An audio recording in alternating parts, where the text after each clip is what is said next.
Hello guys and welcome to the video number 34. Alors aujourd'hui on va essayer de voir un peu plus en profondeur le dégradé radial.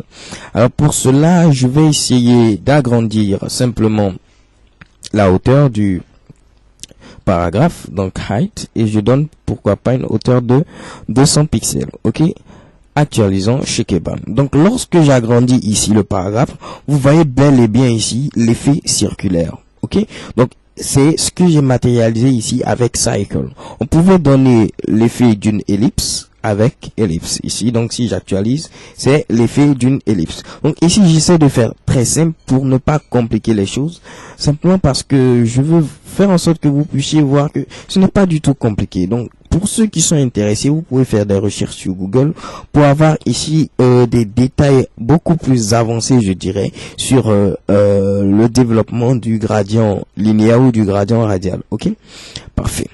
Maintenant, ce qu'on va voir également, c'est quoi? Je vais vous montrer ici la possibilité de faire une transformation.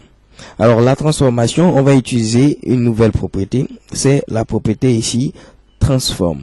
Ok, donc ici je vais mettre simplement transform et je vais donner ici comme valeur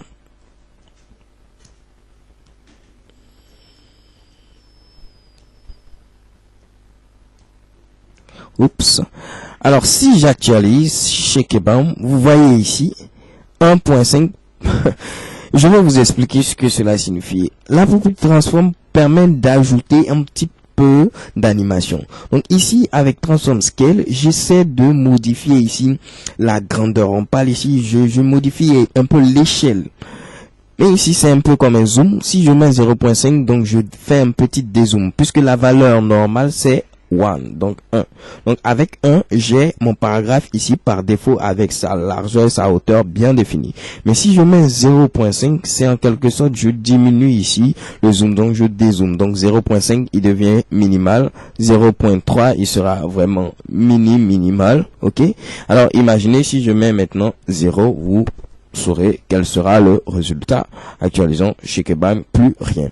Quoi de plus normal? Donc ici, je peux mettre simplement 1.5, donc il va zoomer de 1.5, ce qui fait qu'il est très grand et finalement on ne voit pas vraiment grande chose. Ok, so guys, thank you for watching et n'oubliez pas de mettre à chaque fois les préfixes pour que cela puisse marcher sur l'ensemble des navigateurs. Ok, donc si je veux que cela marche à la fois sur Google Chrome et sur Opera, je mets ici WebKit pour Google Chrome et O pour Opera. Alors également transform ici, pourquoi ne pas ajouter Moz transform pour dire que cela est pour Mozilla, mais ce n'est vraiment pas grave, vous pouvez mettre transform, ça pourra marcher, mais Moz, WebKit et O pour s'assurer, parce que pour l'instant toutes ces valeurs ne sont pas encore prises en compte par l'ensemble des navigateurs, surtout Internet Explorer qui prend du temps. Ok, so thank you guys for watching et on continue cela à la vidéo prochaine avec beaucoup plus de transformation et d'animation. XO.